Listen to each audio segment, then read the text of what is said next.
Good afternoon, Year 5. Good afternoon, Miss Curtis. Now, you know that we've been learning a lot in school about how to protect our planet and live sustainable lives.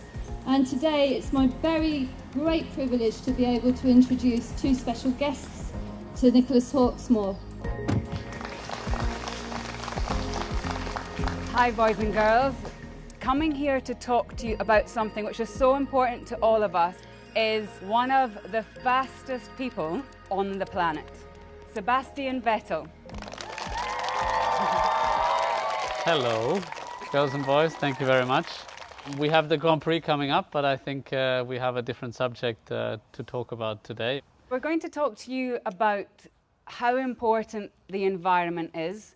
And Sebastian, this is something that's very close to your heart, about getting, particularly people this age, to understand that they really are the future. Well, I think close to my heart, but I think it should be close to all of our hearts, and it is something that affects all of us. It's the planet we live on and we share together. And looking back, we know what we've done maybe not so well, and going forwards, we know what we can do better.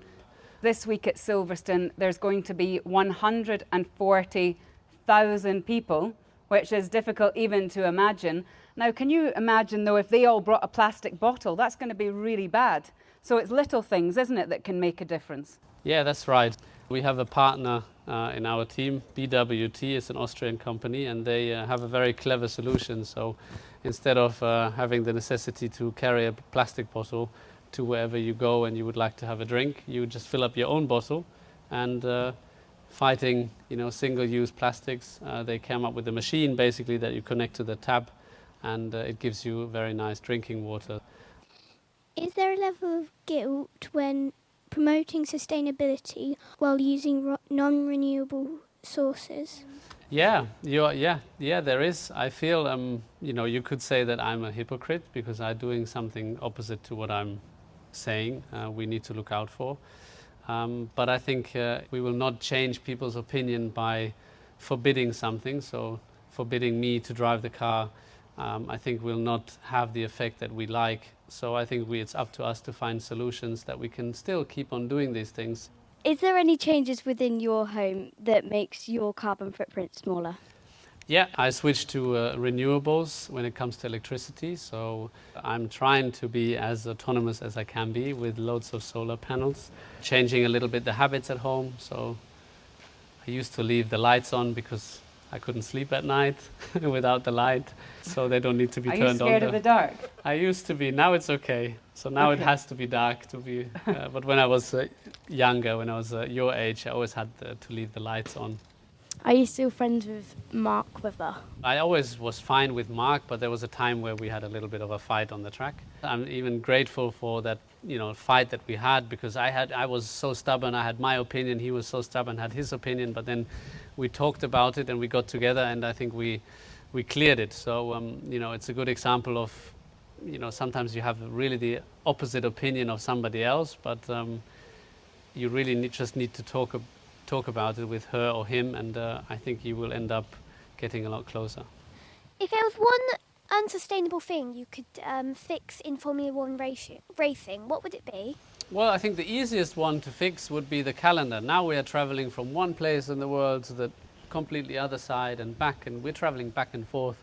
I think that's something we could very, very easily change without changing anything, just having a little bit of a different calendar. I think you must have a very sore arm, because your arm has been up since the very start. So I'm pleased you have the microphone. Who did you idolise when you were a child?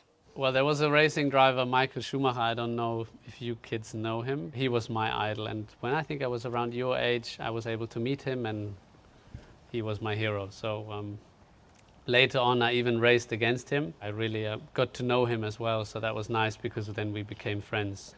So who or what inspired you to create your bee hotels? There is an initiative in Austria to help and push that project, and there were lots of little packages sent out to all people for free, so that they could plant a little meadow themselves with lots of flowers on it. And we said, hey, let's do something even bigger. So we set out a big field, and we invited the kids, and we built the bee hotel right in the middle of that field. And we took all the seeds, and hopefully when we get back there will be a nice meadow with lots of flowers on there and lots of life. Can we give Sebastian a round of applause for thanking you?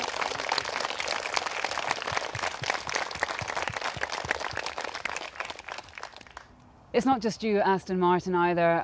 Your sponsors are very much on board with this as well, and that's important because it has to be a joined-up effect. Just tell us about BWT and other people within Aston Martin that are trying to sort of strive for the same things that you are. Well, I think BWT is a great example because obviously, you know, if you look at it very simply, they have a solution in place to, you know, have an access for everyone to drinking water, and in the process not just supply people with drinking water but also getting rid of single-use plastics. So that itself I think is a great idea, technology, and it needs to be spread. So if we can help spreading that message, I obviously adopted my helmet this year to have a different color scheme and shine in the colors of BWT with pink and magenta. So if it helps to spread the message and to people to, just pick up less plastic, single-use plastic bottles in the future, it can only help. So I believe every little bit makes a difference, and every bottle that we say no to will make a change.